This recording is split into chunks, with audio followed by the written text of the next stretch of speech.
Alors rebonjour à tous, bienvenue sur dailyfx.fr, bienvenue au Wall Street Insider. On va couvrir les statistiques américaines qui ont été publiées entre 13h et 14h. Alors 13h30 pour être précis, ça va durer jusqu'à la fin du mois de mars, habituellement c'est 14h30. Les stats US sont pas bonnes mais le consensus l'a prévu, en tout cas ça met un peu de la pression sur le dollar américain. Et ça donne raison au scénario proposé ce matin du taux de change euro-dollar qui était sur support. Alors attention, l'idée c'est pas d'attraper 100 ou 200 pips la zone et on a fait 40 pips de rebond. Eh bien je dis 40 pips, c'est déjà très bien. Pourquoi? Parce que demain c'est une banque centrale et honnêtement, le balayage de la semaine dernière m'invite quand même à se dire que si on peut encaisser depuis un niveau de support 40-50 pips avant l'événement monétaire, c'est déjà une très bonne chose. Alors je ne sais pas si certains parmi vous ont profité du niveau de support, mais on va largement en reparler. Donc on va parler du dollar US. Ce mardi 15 mars donne le point de départ d'un retour des statistiques US. Alors pourtant, la semaine dernière, c'était pas férié aux États-Unis, il n'y avait pas de, il y avait rien, mais il n'y avait pas de stats, il n'y avait pas de publication macro importante. Elles reviennent en force cette semaine. Les statistiques classiques d'activité, les indicateurs avancés, les chiffres de l'inflation, la banque centrale, tout est fait pour animer le dollar US cette semaine. De même que toutes les devises corrélées au risque et aux matières premières, avec en fin de semaine dimanche une journée importante puisque tous les grands pays producteurs de pétrole de l'OPEP plus la Russie se réunissent en Russie justement pour signer un document dont le contenu est inconnu ainsi que les signataires. En tout cas, cela exerce donc de la pression à la baisse sur le prix du pétrole. On va aussi en parler. Bref, quels sont les chiffres? Alors, les ventes au détail, pas seulement, il y avait un peu plus de précision. Les ventes au détail sans le secteur automobile, avec le secteur automobile, les prix à la production, l'Empire State Manufacturing au mois de mars, qui est un indicateur avancé. Bon, il y a tout un tas de chiffres. Globalement, ils sont conformes au consensus. Et pour les ventes au détail, qui était le chiffre le plus important, moins 0,1. Alors pourquoi le dollar US a été un peu sous pression? C'est parce que le chiffre du mois de janvier a été révisé en baisse. Voilà, c'est surtout pour ça. En février, on attendait moins 0,1. En janvier, c'est donc moins 0,4. En tout cas, la dynamique mensuelle des ventes au détail aux États-Unis, elle est négative depuis quelques mois, ce qui forcément agit immédiatement sur la probabilité d'action de la Réserve fédérale. Donc je vous remonte ce tableau qui fait la synthèse des probabilités implicites d'action de la Réserve fédérale jusqu'à la fin de l'année 2016. Donc vous avez ici toutes les dates de ces réunions. Le 16 mars, le 27 avril, le 15 juin, le 27 juillet, le 21 septembre, le 2 novembre et le 14 décembre, avec en colonne les taux de la Fed et ici des probabilités de voir la Fed justement changer, de basculer d'un range à l'autre. Alors actuellement, les taux de la Fed sont à 0,50. Bon, ça vous le savez, hein, ça a changé en décembre dernier. Et donc la probabilité de voir la Réserve fédérale demain à 19h annoncer une hausse de ses taux, c'est 4%. C'est 4%. Et en avril, c'est 21%. Et en fait, on passe la barrière des 50 uniquement dans le cœur de l'été prochain. Donc, ce qui amène quand même les investisseurs à prendre, mais c'est pas non plus très marqué, des bénéfices sur le dollar US depuis le début de l'année. Donc, je vous remontre ici ces chandeliers de l'US Dollar Index avec une phase de baisse qui a commencé en fait, qui a commencé début février. Mais c'est pas très marqué non plus. C'est une légère consolidation du dollar US, mais qui je pense peut nous ramener à terme sur l'US Dollar Index en direction des 11 850, 11 900 points. Alors, permettez-moi de commencer par couvrir les paires en dollars et ensuite je reviendrai sur ce qui est peut-être depuis ce matin un retour du gros cycle Forex qui avait commencé en janvier, à savoir une vente de la livre sterling et surtout un achat du yen, insensible à la baisse des taux de la BOJ et donc forcément lorsque c'est le statu quo il se renforce et c'est le cas depuis ce matin. Mais il n'y a pas uniquement le lien entre le yen et ce que fait la Banque centrale du Japon, il y a un lien beaucoup plus complexe entre le yen et les marchés financiers, notamment son rapport au risque. Alors, les paires en dollars, le taux de change euro-dollar était sur support ce matin, c'est toujours la même zone de prix, elle n'a pas été créée hier ni la semaine dernière par la Banque centrale européenne.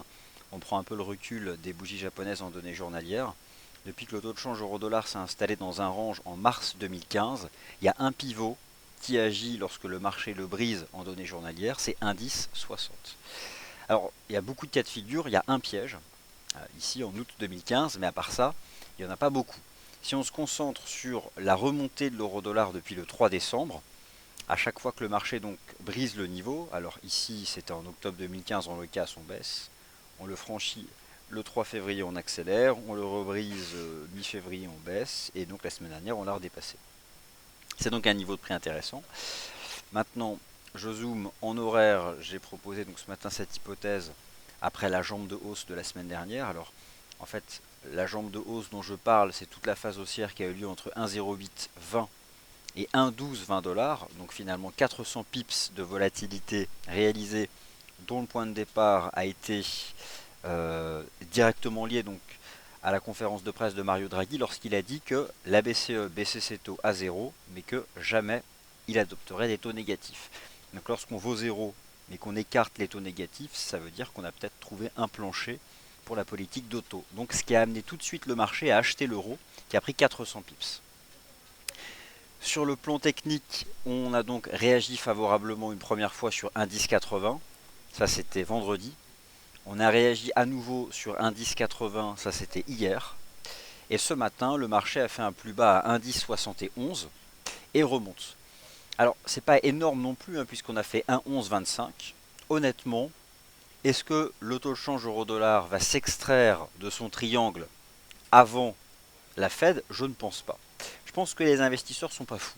Ils ne vont pas prendre ce risque. Ils veulent d'abord prendre connaissance du communiqué de presse de Madame Yellen. Par contre, ce matin, c'était une opportunité. Alors, est-ce qu'on pourrait éventuellement aller au-delà? Maintenant, moi, je vais vous donner un niveau de prix, qui est le niveau des 1,1120. Le marché a tapé 1,1120.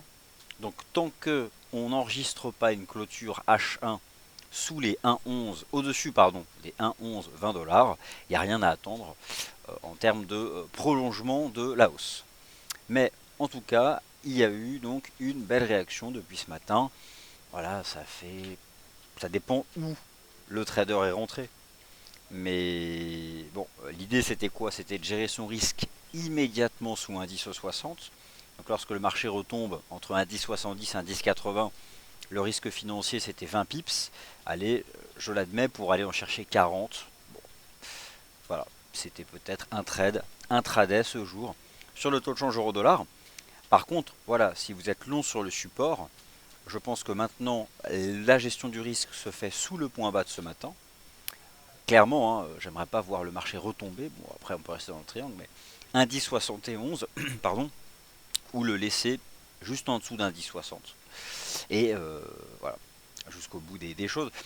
Alors, 1,1120, bon, il faudrait dépasser le niveau. Peut-être que ce sera fait en amont du FOMC, je sais pas. En tout cas, voilà, c'est le niveau technique maintenant à surveiller. Alors, je vais poursuivre donc la tour d'horizon des paires en dollars. Le GBP USD a corrigé ce matin. Là, il stabilise sur un niveau important qui est le niveau des 1,4130. Ce niveau des 1,4130 dollars est exactement l'équivalent des 159,50 sur le GBP Yen. C'est-à-dire que GBP baisse depuis ce matin, depuis hier même, mais surtout ce matin. Maintenant, pour vraiment dire que le GBP va chuter, il faudrait voir le câble cassé 1,4130 et le GBP Yen cassé 159,50. Et pour l'instant, ces niveaux n'ont pas cédé, mais je soupçonne qu'ils finissent par le faire. Le bémol tout de même, c'est si demain le dollar US devait être sous pression, bon, GBP USD devrait lui aussi remonter, mais c'est clairement pas un bon véhicule d'achat. USD Yen.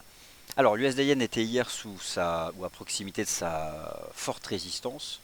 Alors il y a une hiérarchie, on va dire, de la résistance de l'USD Yen. Les 116, c'est la résistance extrême parce que c'était la ligne de coude, l'épaule tête épaule gigantesque qui a été validée en janvier. Ensuite, il y a une forte résistance entre 114 et 114,87 parce que c'est la partie haute du range qui vient consolider, dans le sens renforcer, la chute qui a eu lieu entre 122 et 111. J'envisageais ce matin un retour sur cette ligne de tendance, c'est chose faite.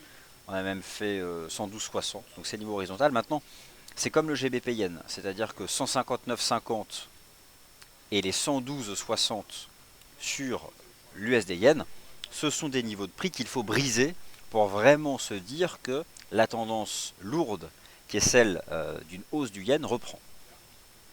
Alors, la Banque centrale du Japon a pris une décision de politique monétaire à 3 heures du matin. Il y a eu une conférence de presse d'Aoriko Kuroda à 7h30 ce matin, heure de Paris. Voilà, ça a renforcé le yen.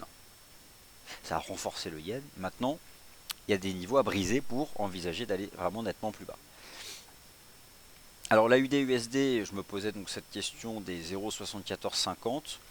C'est le premier prix, on va dire. Après, c'est pas non plus pas une réaction là d'une forte volatilité. Il y a deux possibilités sur la UD-USD. 74,50 tient et on repart. Ou le marché fait un pullback sur la ligne de coup du double bottom. Et elle est à 0,7385. Alors sachant qu'en plus, les 0,7385 sont justement la base de ce qui pourrait être AIT, hein, une structure élargie. Mais il ne faut pas non plus s'emballer. En tout cas, voilà, je vais zoomer ici en données horaires. On voit que le marché, vous avez ici un marteau H1 sur les 74,50. Mais c'est pas suffisant. En fait, si vous étudiez d'un point de vue de chartiste les chandeliers horaires de la UD-USD, vous pouvez tracer un canal baissier depuis les 0,76. Un canal baissier qui a permis de partir de la partie haute de la figure élargie à la partie basse. On a le début d'un marteau sur 72,50. Alors, je vais être honnête avec vous, ce matin j'ai dit que je ne croyais plus au 72,50, et ça c'est vrai, je l'ai dit. Mais c'est vrai que si le marché, depuis les 72,50, sort par le haut de ce canal, bon, ce sera peut-être le point bas, mais il n'y a pas encore assez d'indications. Donc, ensuite, les autres taux de change majeurs, avant de faire le tour d'horizon des autres, le NZD-USD ne présente pas d'intérêt particulier, complètement neutralisé entre la baisse des taux de la RBNZ et un dollar US sous pression, légèrement. Je dirais qu'entre 66,20 et 67,20, il faut s'en tenir à l'écart, il n'y a pas grand chose à en attendre. USD CAD, le marché a donc fait un 34, mais n'est pas haussier pour autant, mais il est plus baissier à court terme, parce que le pétrole est un peu sous pression. Alors l'USD CAD, je ne dis pas que c'est terminé pour la chute à moyen terme, parce que ça peut venir de l'USD, hein, si ça ne vient pas du CAD. Mais je suis très méfiant pour toute la semaine sur le dollar canadien, parce que dimanche, il y a un événement politique immaîtrisable, avec beaucoup d'inconnus, et surtout dimanche, il n'y a pas de cotation. Ce qui signifie que à l'ouverture du marché d'échange en fin de soirée, dimanche, alors fin de soirée à l'heure de Paris, eh bien, cette donnée politique va être pricée, intégrée dans les prix radicalement. On appelle ça le gap. Donc, honnêtement, l'USD-CAD, entre le scénario qui verrait le gap haussier dimanche ou le gap baissier, je l'envisage à 50-50. Donc, l'over weekend sur ce taux de change ne m'intéresse pas. Et puis même là, franchement, à part le fait qu'on soit dans ce range 1,32-20, 1,34, la seule chose qui serait positive sur l'USD CAD en termes de dynamique, c'est de casser à la hausse les 1,34. Ça ne viendrait pas de l'USD parce que je ne vois pas pourquoi la USD se renforcerait, mais peut-être davantage du dollar canadien si le pétrole réintégrait les anciens canaux, notamment sur Lucas Oil, c'est ce qu'on va regarder, dont on a tenté de s'extraire par le haut la semaine dernière. Alors voilà, là j'ai couvert les paires majeures. Après, si vous avez des questions sur d'autres taux de change, n'hésitez pas à laisser les questions dans le chat. Bon, je remonte l'euro GBP, le fameux niveau des 0,77. L'euro dollar. Non, ça c'est le GBP AUD. Toujours faible celui-là d'ailleurs. Voilà, l'euro dollar en H1. Bon, on fait plus rien après être remonté à 11,20, mais voilà, je suis quand même satisfait de la réaction positive ce matin sur les indices 70, indices 80. Alors, on va regarder les matières premières et ensuite le marché qui actuellement m'intéresse le moins, je trouve inintéressant, mais c'est le cas depuis 2-3 semaines en fait, c'est le marché des indices. Alors, on va regarder les matières premières tout de suite. Je vais passer en plein écran.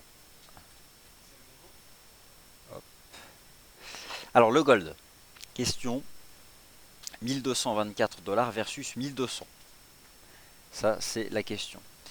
En gros, faut-il attendre le point d'entrée moyen terme à 1200 $, qui en plus d'être un point chartiste est un chiffre rond, ou faut-il faire confiance à la première phase de stabilisation sur le tout premier support. J'observe depuis ce matin un once d'or qui travaille un niveau de support horizontal à 1224 $. Donc c'était le point bas du 2 mars. En plus, c'est aussi cette ligne de tendance qui attrape les mèches, celle du 4 mars, celle du 10 mars et maintenant. Rappelez-vous, il y avait un niveau de prix sur le gold à 1237. C'était un niveau de support important qui correspondait à une ligne de tendance haussière en place depuis début février. Et en réalité, aujourd'hui, ce qui se passe sur le gold, c'est qu'il se stabilise justement entre ces 1237 $ et les 1224, sans faire de choix pour l'instant technique.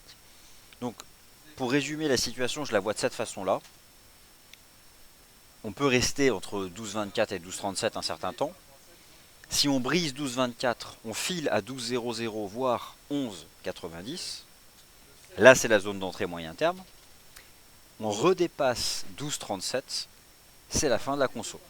Parce que d'une part, on tient le premier support horizontal, et en plus, on réintègre une ligne de tendance que le marché a brisée, sans derrière décrocher.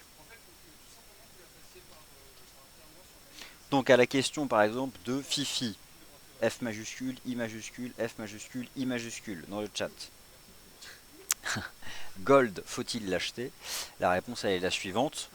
Il n'y a pas encore de signal, mais si on dépasse 12,37, pourquoi pas? Pourquoi pas? Alors les pétroles, c'est là où la situation est plus problématique. Sur le plan technique, il y a des divs. On casse des lignes de tendance sur le RSI D1, il y a des divergences baissières. Mais en l'état, ça ne veut pas dire grand-chose tant que les prix eux-mêmes ne cassent pas de support. Ça peut simplement dire que, après la phase de remontée qui était très linéaire depuis quelques semaines, on s'installe dans des ranges.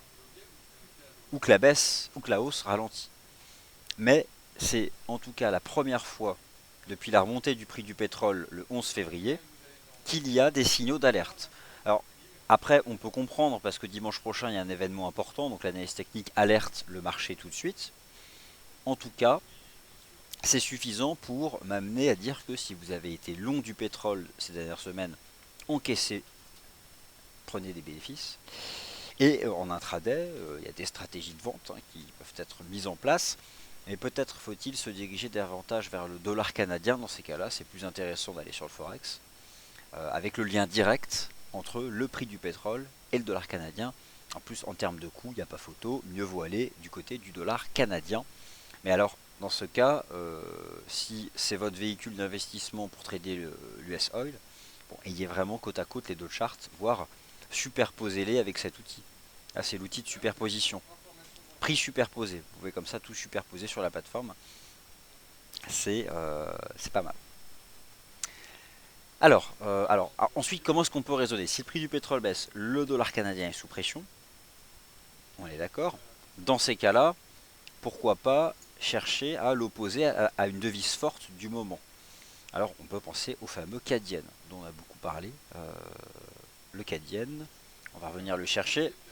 Qu'est-ce que nous dit l'analyse technique du CAD yen? Alors je repasse en même temps sur l'eurodoll. Franchement, s'il y a une cassure horaire des 1,1120, je pense que on peut remonter à 1,1140, voire 1,1190 avant la Fed. Alors, le CAD yen, il est où? Le CAD yen, il est là.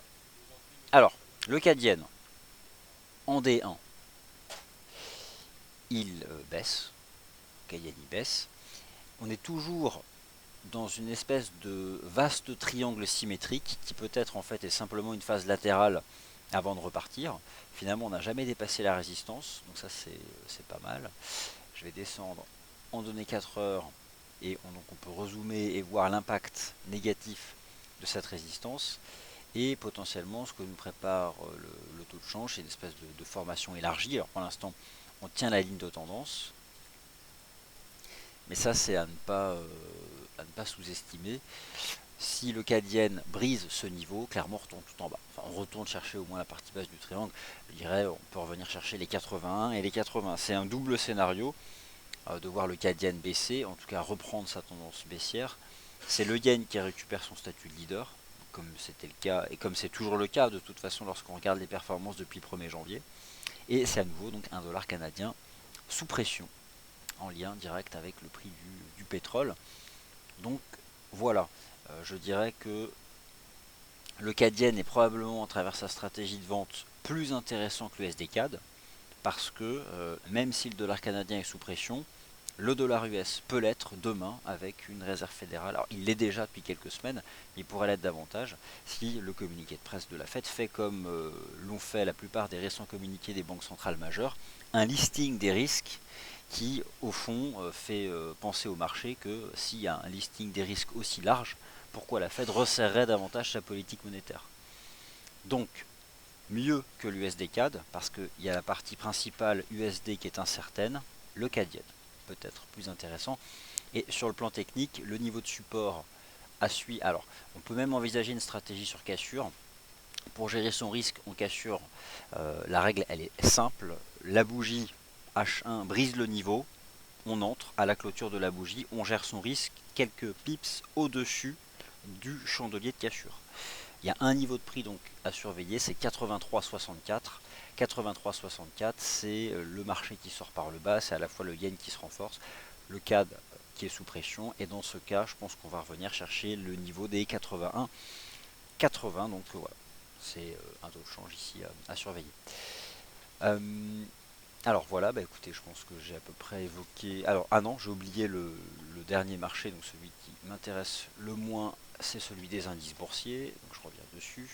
Juste, laissez-moi aller chercher. Il est là, le voici. Alors, les indices boursiers. On commence par les contrats de taux. Le Bund. Alors le Bund, ça n'a pas changé depuis la fin de semaine dernière. Il y a une réaction, en tout cas une stabilisation sur un niveau de prix qui correspond précisément au précédent sommet de l'année 2015. Donc on tient en termes de money management, le prix du Bund ici à 160 quelque chose, c'était au moins aussi intéressant que l'eurodoll entre 1,1070 et 1,1080.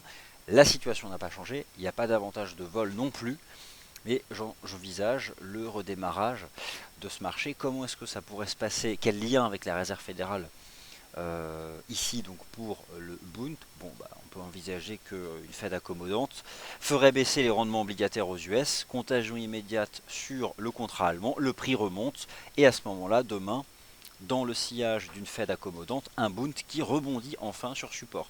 Et j'ai pas la réponse, ni en main le communiqué de presse que d'ailleurs les membres du FOMC commencent à peine à rédiger, puisque là c'est l'heure de se lever, même plus que ça, aux États-Unis.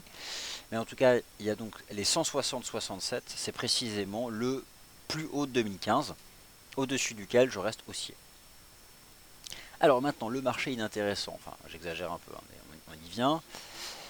L'Eurostoxx 50, le CAC et le DAX, honnêtement, je vais vous montrer une chose. Je prends tous les chandeliers journaliers du CAC depuis le 10 mars. Ils se contredisent tous. Alors, lorsque d'une séance à l'autre, la bougie japonaise ne donne pas le même message, franchement, autant aller vers des marchés qui donnent là pour le coup une approche technique limpide. Donc, le CAC, le DAX, l'Eurostoxx 50 n'infirme pas ce qui a fait suite à la Banque Centrale Européenne, mais confirme pas non plus, ce marché se cherche. Le marché des indices boursiers se cherche. Et il continue finalement de se chercher après avoir rebondi depuis le 11 février. Depuis, on a tout eu, un QI2 par la Banque Centrale Européenne, la baisse des taux. Maintenant, ce marché est contrarié par la perspective de voir les pays de l'OPEP et la Russie ne pas vouloir signer un contrat dimanche prochain. Donc c'est à nouveau sous pression. Et en même temps, on ne donne pas de signal précis. On est toujours en train de travailler dans la partie haute des chandeliers du 11 mars, qui finalement ont été la réaction en seconde intention après la BCE, lorsqu'on a attendu de voir Wall Street clôturer positivement. Qu'est-ce que vous voulez faire là-dessus? On peut zoomer, hein, même sur le GR30 en H4. Alors le GR30, 9900 points, on travaille le niveau. Ce qui serait négatif, c'est de le briser. Est-ce que c'est intéressant de chercher un long sur le DAX à 9900? Bon, je dis pourquoi pas, mais en même temps, imaginons demain une Fed accommodante, ça soutiendrait Wall Street, mais le marché peut être très très rapidement stressé par dimanche prochain, par le pétrole. Étant donné donc ces banques centrales accommodantes, mais l'impossibilité pour l'instant des pays de l'OPEP et de la Russie de donner un message clair et homogène fait que ça se contredit. La BCE, le pétrole.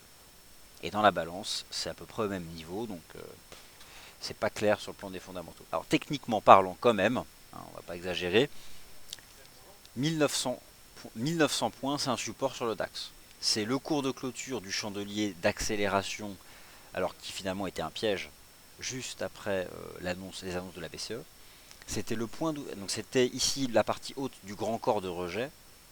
Et après, c'est un niveau de prix que le marché a franchi hier.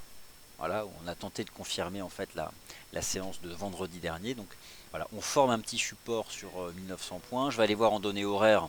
Regardez en données horaires, ce sont des tout petits horaires. On travaille 9900. Alors c'est 9900, je ne sais pas ce que je dis tout à l'heure, mais c'est 9900 points. Mais j'ai pas non plus envie de croire qu'on pourrait rebondir dessus. En plus, si le pétrole casse des supports, les indices boursiers pourraient faire de même. Donc c'est pas satisfaisant parce que l'Eurostoxx 50 fait une mèche haute, clôture tout en bas. Il aurait dû le lendemain casser un support. Mais il fait un gap haussier, un marabozou, presque un avalement. Un marabozou qui avale toutes les cotations depuis le 2 mars. Et le lendemain, il nous fait un doji, et là, plus rien du tout. Donc, j'ai envie de dire que le chandelier baissier D1 du 10 mars n'a pas été confirmé. Le marabozou du 11 mars, il n'est pas confirmé non plus. Le chandelier baissier n'est pas confirmé, le chandelier haussier n'est pas confirmé. Le message est donc, je sais pas. Alors, les indices US. Le S&P 500 et le Dow, eux, pour le coup, ont bien monté. Alors, le SP 500 n'a pas encore fait l'objectif théorique du double bottom, à 2033 points.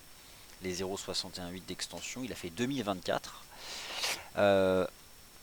Là aussi, donc, on peut avoir le sentiment que le SP 500 en amont de la Fed fait simplement un pullback sur son premier support à 2000 points.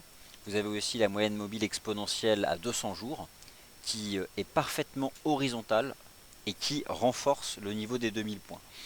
Qu'est-ce qu'on peut envisager? Éventuellement donc que l'indice S&P 500 tienne les 2000 points et réagisse favorablement depuis les 2000 points avec demain donc la Réserve fédérale. Bon, ça on verra ça en direct à 18h45 demain et surtout à partir de 19h30 quand commencera donc la conférence de presse. Mais franchement, ce marché se cherche parce que ce qui actuellement l'impacte le plus, le prix du pétrole et les politiques monétaires des grandes banques centrales, à très court terme, se neutralisent. Parce que je vous garantis que si on avait en amont de dimanche prochain des prises de parole homogènes des membres de l'OPEP montrant une entente, et puis une Russie qui serait là en s'alignant sur les pays de l'OPEP, vous ajoutez à ça toutes ces banques centrales, on serait beaucoup plus haut. Mais là voilà, l'un vient neutraliser l'autre. Donc c'est pour ça que ces marchés actions sont si compliqués. Malgré tout, un niveau technique, 99,00. 99,00 sur le DAX. Acheter 99,00, je dis, la seule chose qui peut amener à faire ça, c'est que déjà c'est un bon niveau de prix, et surtout on sait comment gérer son risque. En dessous, c'est fini. Après, c'est vrai que ce sera fini pour le court terme. Après, voilà, je suis quand même méfiant sur ce que font là le prix du pétrole à court terme. Donc, je suis méfiant sur ces indices boursiers. Voilà, donc je reviens sur le Forex. Là, on a couvert toutes les classes d'actifs. Je remets en plein écran le taux de change euro-dollar qui, bon, a une probabilité forte là de rester installé entre 1,1075 et 1,1120 avant la Fed, mais quand même, on retient de la session européenne et de l'ouverture de la session US un intérêt quand même plutôt acheteur. C'est-à-dire qu'on en est quand même à la troisième réaction positive depuis le niveau de support. Alors, bonjour, rebonjour à tous. Alors, AUD-USD, première question sur l'AUD-USD, c'est parti. Alors, rebond possible sur l'AUD-USD sur un niveau de Fibo. Alors, bon, c'est une zone, hein, la fameuse zone des 74,50. En plus, elle est en effet renforcée par un niveau de Fibonacci, donc c'est une proportion de marché, mais on a juste un marteau, l'amorce de quelque chose. mais on n'a pas encore un signal positif qui serait de sortir par le haut de ce canal. Donc une stabilisation, c'est tout.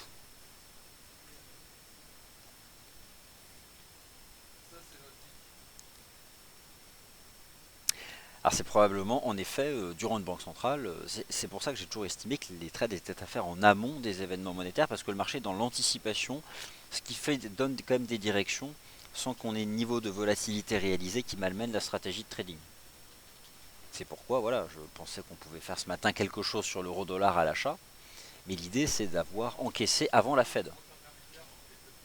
Et ce matin, on était sur support. D'ailleurs, il me semble qu'on a dû l'être à l'ouverture du morning meeting. On était en train de faire ce grand corps rouge, puisque ce chandelier ici sur l'eurodoll a été clôturé à 11 heures, pile poil quand j'ai lancé le morning, où voilà, je suis allé jusqu'au bout de ma pensée qui était de dire on est en plein cœur de la zone de support, qui a l'avantage de permettre de gérer son risque à 20 pips. Après, on n'a pas non plus une réaction de fou. On est remonté chercher un 11,20 pour aller plus haut. Il faudrait briser les 11,20 pour l'instant. Voilà, le marché se contente de faire son range.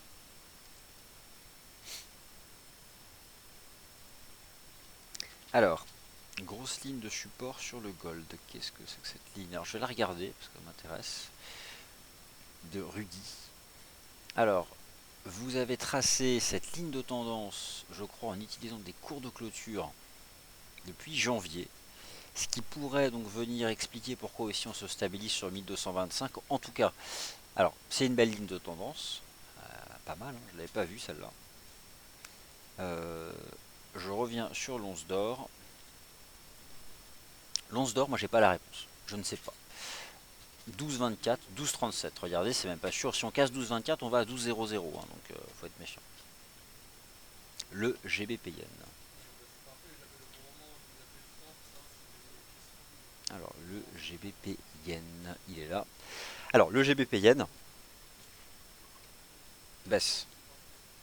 Le Yen se renforce, le sterling est sous pression. On a fait déjà une belle étape entre 164 et 159,50.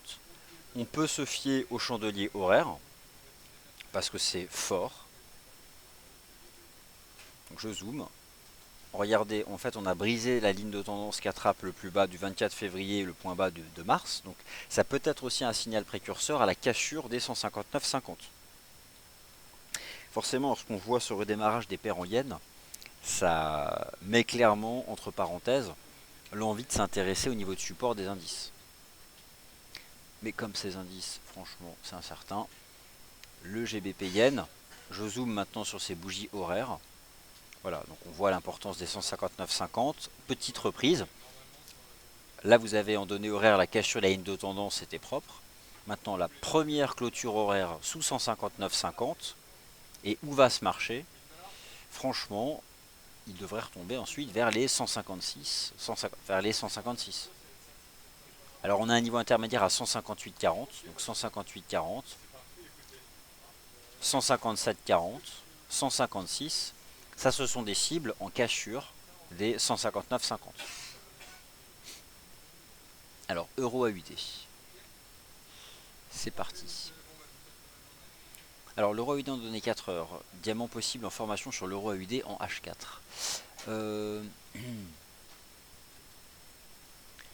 Alors, je vois pas forcément de diamant en H4. Je vois juste que le marché s'est stabilisé. Ça n'a jamais été vraiment en tendance, cet euro AUD. Puisqu'en fait on oscille entre 1,64 et 1,44 depuis je sais pas combien de temps. Sur le court terme, ok, bon, on se stabilise sur 1,46, on a fait un avalement, puis une couverture en nuage noir.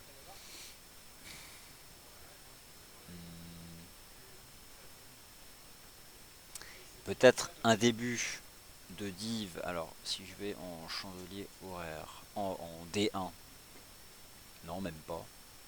Même pas de div. En H4. Alors franchement, en H4, bon, on remonte, ok. Pourquoi pas Non, franchement, ça pour moi, ça n'a pas vraiment de forme. Alors, je vois ce que vous voulez dire. C'est plutôt quelque chose comme ça dont vous parlez. Ça serait pas vraiment. Enfin, non, ça n'est pas vraiment. Je suis assez incertain, même si j'ai quand même un biais plutôt. Non, même pas. J'ai même pas de biais.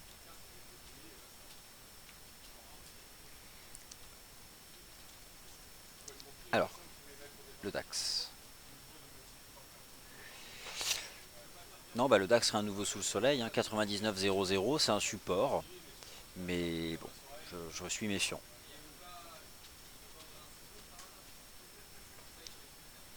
Alors, il y a toujours des corrélations, sauf que il y a une rotation. Et c'est cyclique. Donc ça peut durer quelques semaines, puis être mis entre parenthèses, puis revenir, etc., etc.